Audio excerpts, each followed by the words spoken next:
If I were to ask you right now, how far behind do you feel? What would you say? We're going to use a scale from 1 to 10. 1 being that you are completely on top of things and everything is going smoothly in your world. 10 being like, oh my goodness, I am so far behind. I don't know how I'm ever going to bail myself out. What would you say? I just asked this question in our membership group and the average answer was about 8.5. 8.5, feeling completely behind. And what makes us feel behind? Well, it's any number of things, from the dishes not being done, mail not being sorted, projects not being finished, things at work that we're behind on, not to mention all of the things we had hoped to instill in our kids by this age.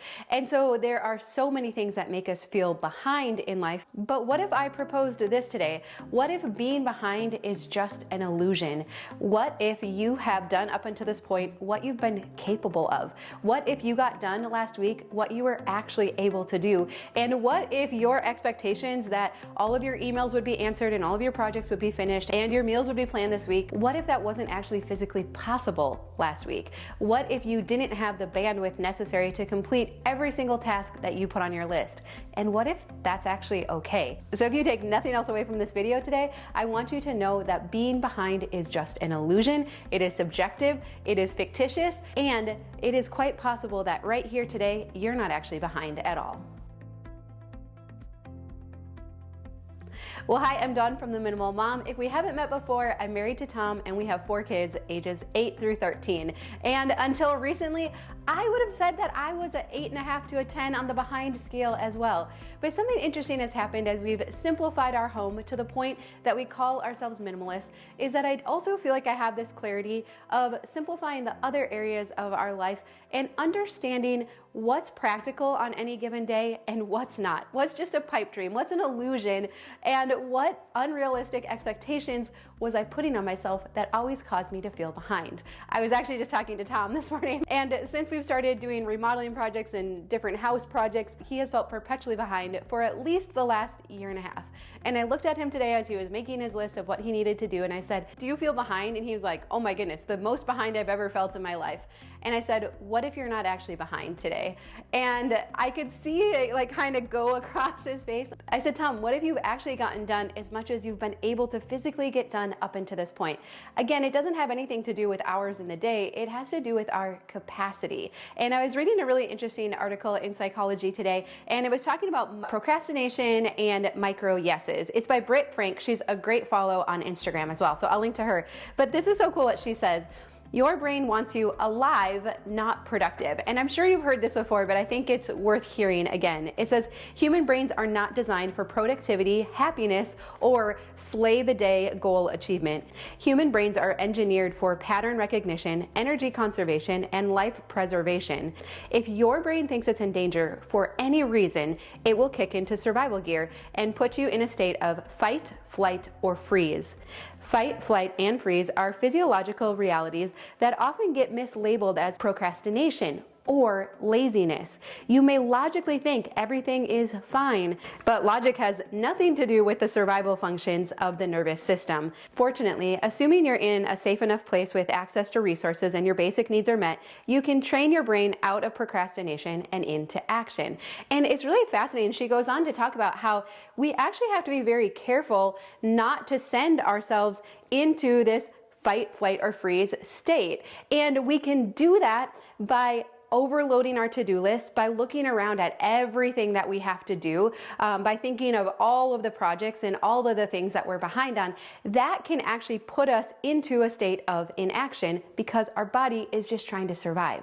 And so she goes on to talk about micro yeses, or what is the smallest action you could take right now in order to see results that could help you then continue to make more yeses and again start to pull ourselves out of this in a way that we can be more productive. But again, being aware the whole time that we're not overloading our system. Now, all this to say, I've been talking a little bit recently about, just throwing stuff away if you're so overwhelmed. And so any friends that didn't understand that, you might not understand this either. For some, you can make a to-do list, you can check them off, and you go about your day, and you're maybe not feeling all that behind on the scale. But for those of us who feel completely overwhelmed, this is actually good news, because again, there's nothing wrong with you. It's just that we might be triggering into this stress response, this self-preserving nature that we have that says, it's too much, like run away, go hide, it's simply too much. So again, if we can come back to this idea that being behind is just an illusion, we can start to look at where is my bandwidth and how much energy do I have to put towards a task list today. So I'm gonna pull out another scale here on a scale of 1 to 10. How much extra bandwidth and energy do you have to put towards a task list right now? And 1 would be, I've got all of the energy in the world, I can maximize every minute of the day. And 10 would be, I have nothing to give. Like, you talk about fight, flight, or freeze, I feel like I am trapped in that right now. And it is very hard to be able to get things done right now. And there's nothing wrong with that, right? It's recognizing where we're at and that it comes in different seasons. There might be a season where you are lower on the scale and you have more capacity and you can take on more projects, but then maybe something happened with your health or the health of a family member, other crises, drama at work, challenges with your kids, all these different things that take away from our bandwidth. And then we find ourselves moving up to the scale where all of a sudden, I don't have much to give right now. And again, that's okay. The wisdom comes in recognizing how much energy, bandwidth do I have to put into these tasks. And if I'm finding myself at the top of the scale, what do I need to let go? What expectations do I need to let go so that I am not putting so much pressure on myself and constantly feeling behind? And so, I'm going to talk about decluttering. I think there is so much wisdom in matching the inventory in your house with the amount of bandwidth that you have right now. So again, for us, I find ourselves in a season where we have 4 kids, we're homeschooling, we work from home, both Tom and I work full time. And so we just have a very busy household. And so for myself, I found that I've had to significantly lower the inventory in our house so that I stand a chance at staying on top of it. And then those tasks that we sometimes use to measure our success as a mom or wife, like doing laundry and dishes and keeping the house picked up, now I'm able to be more successful with those. And so again, even though those tasks don't, at the end of the day, they don't matter, like they don't make me a better person, but I know that we all do better in an environment where the dishes are done and the laundry is done. Now with the lower inventory, I can better stay on top of that stuff. It doesn't mean that it happens every single day. Similarly, you might look at your email inbox and say, but Dawn, I have 10,000 emails. I'm so behind. Who cares? Does the number of emails in your inbox actually matter? It doesn't. I mean, if we would look at so many of these factors that we use to judge if we're behind or not. I saw a friend in our mentorship group said, well, I judge it by if someone were to stop by my house, how horrified would I feel? But again, then we're letting someone else decide that for us. What if you get to decide for yourself today that you're not behind? Are there things that you would like to accomplish? Absolutely. If you're watching my videos, probably you want to declutter your house. And I think that's an awesome goal. But are you behind right now because you haven't achieved it? No, you're not. Maybe you just don't have as much bandwidth to put into it right now as others might. And maybe that's okay. All right, so I want to talk about how can we still achieve these goals if we're finding ourselves with very little extra bandwidth right now. We're going to talk about that. I won't talk about throwing stuff away today because I know not everybody understands that, and that has frustrated some of you. So don't worry, it's not going to be about that today. But real quick, let's talk about things that actually have consequences if we're behind. So for example, if we don't get our taxes done, then there might be fines. You might have to pay interest. Tom just noticed that our LP tank is down around 15%. If we don't call and get it filled, and if the tank runs out, then they're going to charge us an extra $200 if they have to come out and do a safety check before they can fill it again. So there are certain tasks that have consequences. And so sometimes that consequence is enough to motivate us to get it done. Like, I'm fairly confident Tom's going to call the LP company today because we really don't want that to happen. We've had it happen once in our marriage and we don't want it to happen again, right? So that bumps that up to the top of his list today of important items, and he is going to get it done unless he forgets, but I'm going to help remind him, right? So that's going to get done today. Now, let's say maybe taxes, right? Maybe we're behind on our taxes and now we have to pay a late fee or interest or whatever it is. I still get to decide if that consequence or that cost is worth it. Is that enough for me today, again, with where I'm at in my bandwidth, is that enough today for me to be able to get it done? Or am I still feeling completely overwhelmed by it? And so even though there might be a consequence, I'm still choosing whether or not I'm going to be able to do it today. And some days we might be able to, and some days we might not. But when you actually start to look at, the things around your household that are making you feel behind, most of them don't actually carry a consequence. Would it be nice to have your house decluttered so that you can enjoy a more peaceful space, maybe have a little more peace of mind? Absolutely. But are you behind with it? No, I would say that you're not. Again, you have 10,000 emails. Does that make you behind? No, it just means that we get like 100 emails a day. And for almost all of us, it's nearly impossible to stay on that many. I recently had a friend say, Dawn, I've texted you a couple times, but I didn't hear back. I'm horrible at getting back to text messages. If it gets bumped down and it's no longer like in the viewing pane, it's out of sight, out of mind. But that doesn't mean I don't care about my friend, and it doesn't mean I haven't done other things for her to know that I care about her. It just means that I don't always have enough hours in the day to reply to all of my text messages. My voicemail box often fills up. There are emails that I don't get to on a daily basis. But again, does that make me behind?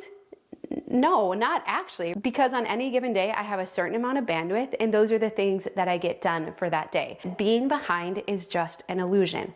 Okay, so if we can all agree that we're not actually behind, and right here today, Tuesday, February 21st, we are actually right where we need to be. Now, you might be saying, but there are a few things that I do need to get done, either because they do have a consequence attached to them, or because it is something that I believe will better my life, like decluttering my house. Okay, that's awesome. So again, if we go back to Britt's article in Psychology Today, we have to be careful not to overwhelm ourselves. We don't want to go back into fight or flight or freeze response, right? We want to be successful. And so what does this involve?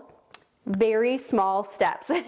In fact, recently I got to visit with Melanie from A Hoarder's Heart. Melanie had a great point. She said, early on, so again, she suffers from hoarding disorder. So if you're looking at how much there is to declutter, she had a lot to declutter, and she's had so much success, which has been so fun to see. But what she said was so good. She said, I had to keep decluttering a positive experience. And because we're talking about scales in this video, here was her scale that she used when she was decluttering. What's the easiest thing I can start with? Because then it's going to set me up set up that decluttering momentum. Like, okay, good. I can let this go. I'm feeling good.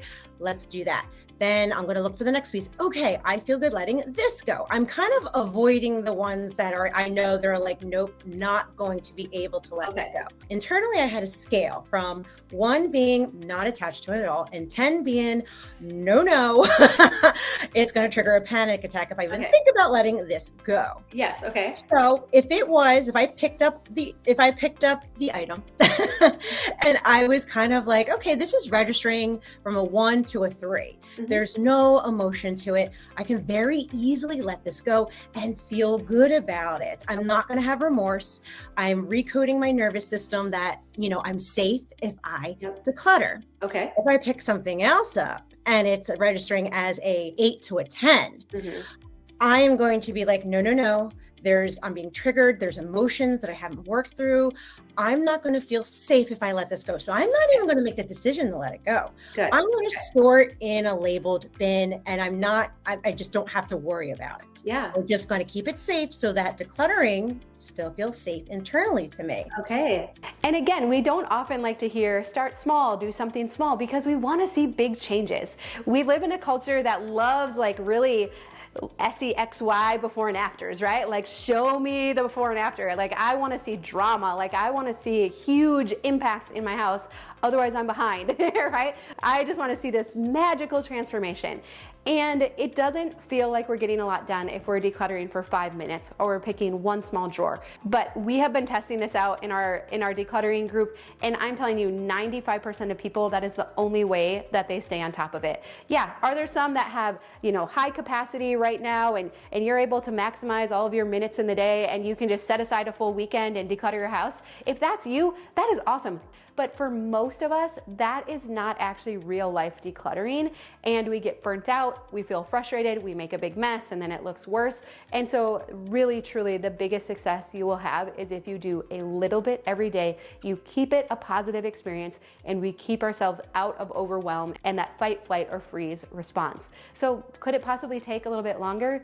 Yeah, but in the words of my academic counselor in college, the time's gonna pass anyway. The next year is gonna pass whether you do a little bit every day or not. So I think it's better to opt for a little bit of decluttering every day, but I'm also so careful at what I actually agree to. Again, knowing where my bandwidth is and matching up my commitments and my inventory with my current season of life. And if you're in a low bandwidth season of life right now, that's totally okay. Just have the wisdom to match up your commitments and your inventory with it, and then hopefully none of us have to feel so far behind. I never want you to feel at an 8.5 or a 10. Again, that's horrible, right? None of us need that extra pressure because it doesn't help us at all anyways. All right, well, I hope that you find this helpful. In last week's video, it was a little controversial. I talked about just throwing stuff away, and I know there are some friends that don't understand, and you might not also understand being at a 10 on the low bandwidth. And that's okay. So if that's not for you, that's fine. I think we can still be friends. But I am going to link to that video if you want to check it out, and you might find it helpful as well. All right. Well, I love you. I hope you have a really good day. You're not behind, and I look forward to seeing you again soon.